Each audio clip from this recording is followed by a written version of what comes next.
कभी अचानक चेस्ट में जलन या प्रेशर महसूस हुआ है और आप कंफ्यूज हो गए हैं कि ये सिर्फ एसिडिटी है या फिर हार्ट अटैक की वार्निंग। ये कंफ्यूजन बहुत कॉमन है और बहुत से लोगों को होता है क्योंकि हार्ट बर्न और हार्ट अटैक के कई सिम्टम्स एक जैसे लग सकते हैं, लेकिन इन दोनों के बीच का डिफरेंस समझना बहुत जरूरी है क्योंकि एक कंडीशन घर पर मैनेज की जा सकती है जबकि दूसरी मेडिकल इमरजेंसी हो सकती है जिसमें हर मिनट की वैल्यू होती है। इस वीडियो में हम सिंपल लैंग्वेज में समझेंगे कि हार्ट बर्न और हार्ट अटैक में क्या फर्क होता है और किन सिम्टम्स को कभी भी इग्नोर नहीं करना चाहिए और किस सिचुएशन में आपको तुरंत हॉस्पिटल जाने की जरूरत पड़ जाती है। सबसे पहले बात करते हैं हार्ट अटैक की। हार्ट अटैक तब होता है जब हार्ट तक ब्लड पहुंचने वाली आर्टरी ब्लॉक हो जाती है और इसी वजह से हार्ट मसल को ऑक्सीजन नहीं मिल पाती और अगर टाइम पर ट्रीटमेंट ना मिले तो हार्ट परमानेंटली भी डैमेज हो सकता है। इसलिए डॉक्टर्स कहते हैं कि हार्ट अटैक के सिम्टम्स को पहचानना और बिना डीले के ट्रीटमेंट लेना बहुत ज्यादा जरूरी हो जाता है। अब सवाल आता है कि हार्ट अटैक कैसा फील होता है। मूवीज में अक्सर लोग चेस्ट पकड़कर गिरते हुए दिखाई जाते हैं, लेकिन रियल लाइफ में सिम्टम्स काफी अलग हो सकते हैं। बहुत से लोग इसे शार्प पेन नहीं बल्कि चेस्ट में प्रेशर, टाइटनेस, स्क्वीजिंग या फिर हेवीनेस के रूप में डिस्क्राइब करते हैं। ऐसा लग सकता है जैसे किसी ने चेस्ट पर भारी वेट रख दिया हो।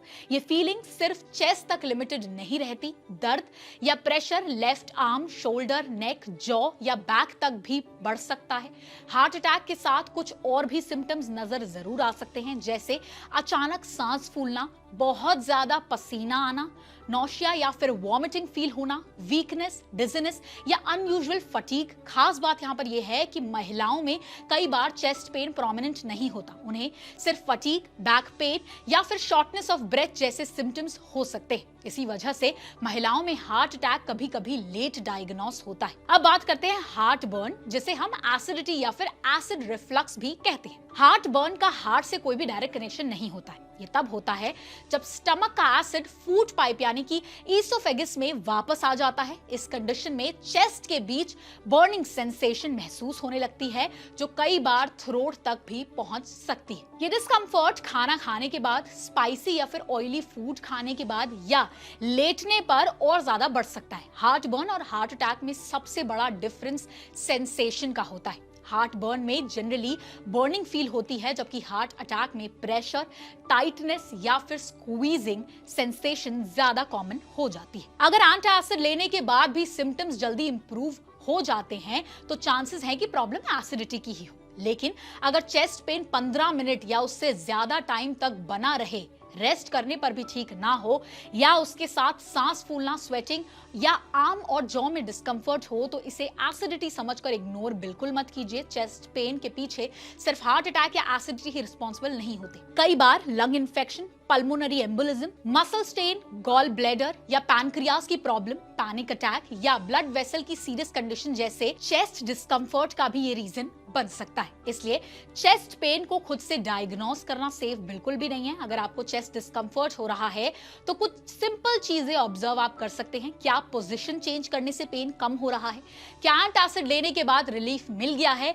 क्या पेन एक छोटी सी जगह पर या फिर पूरे चेस्ट में प्रेशर जैसा फील हो रहा है? और सबसे इंपॉर्टेंट बात कि क्या डिस्कम्फर्ट 15 मिनट से ज्यादा तक बना हुआ है? अगर जवाब हाँ है तो बिना डिले किए इमरजेंसी मेडिकल हेल्प लेनी चाहिए। अगर आपको high blood pressure, high cholesterol, diabetes, smoking की हिस्ट्री या फिर पहले से ही हार्ट डिजीज है तो हार्ट अटैक का जो रिस्क है वो और भी ज्यादा बढ़ सकता है। इस तरह अगर आप नोटिस कर रहे हैं कि पहले के कंपैरिजन में थोड़ी सी एक्टिविटी करने पर भी चेस्ट में डिस्कम्फर्ट होने लगा है तो ये वार्निंग साइन हो सकता है और डॉक्टर से तुरंत कंसल्ट आपको यहाँ पर करना चाहिए। अब बात करते हैं हार्ट बर्न को प्रिवेंट कैसे करना चाहिए। सबसे पहले अपनी ईटिंग हैबिट्स पर ध्यान दीजिए। एक साथ बहुत हैवी खाना खाने की बजाय थोड़ी थोड़ी मील्स लीजिए। खाना हमेशा आराम से खाएं और अच्छी तरीके से चबा कर खाएं। डिनर के तुरंत बाद ना लेटें और लेट नाइट ईटिंग से बचें। मील्स के दौरान बहुत ज्यादा पानी पीने से भी कुछ लोगों में रिफ्लक्स की प्रॉब्लम बढ़ सकती है। च्यूइंग गम सलाइवा प्रोडक्शन बढ़ाता है जो डाइजेशन में भी हेल्प आपको कर सकता है। अगर आप स्मोक करते हैं तो स्मोकिंग छोड़ना सिर्फ हार्ट बर्न ही नहीं बल्कि ओवरऑल हार्ट हेल्थ के लिए भी बहुत ज्यादा बेनिफिशियल हो सकता है। सबसे इंपॉर्टेंट बात, अगर आपको कभी भी चेस्ट पेन या फिर प्रेशर को लेकर डाउट है कि ये एसिडिटी है या फिर हार्ट अटैक, तो खुद डिसीजन लेने में ज्यादा टाइम वेस्ट बिल्कुल ना कीजिए। डॉक्टर कहते हैं कि अगर सिम्टम्स हार्ट अटैक की तरफ इंडिकेट कर रहे हैं तो हर मिनट इंपॉर्टेंट हो जाता है। इसलिए एम्बैरसमेंट या फिर कंफ्यूजन की वजह से ट्रीटमेंट में डिले बिल्कुल भी ना करें। अगर चेस्ट पेन 15 मिनट से ज्यादा रहे तो उसके साथ हार्ट अटैक वाले सिम्टम्स को भी इमीडिएटली चेक कीजिए, इमरजेंसी मेडिकल हेल्प लीजिए, क्योंकि याद रखिए एसिडिटी का ट्रीटमेंट बाद में भी हो सकता है, लेकिन हार्ट अटैक में अर्ली ट्रीटमेंट ही आपकी लाइफ और आपकी हार्ट दोनों को ये बचा सकता है। अगर आपको ये वीडियो इन्फॉर्मेटिव लगी हो तो इसे लाइक और शेयर जरूर कीजिए और हमारे चैनल ओनली माय हेल्थ को सब्सक्राइब करना बिल्कुल ना भूलें।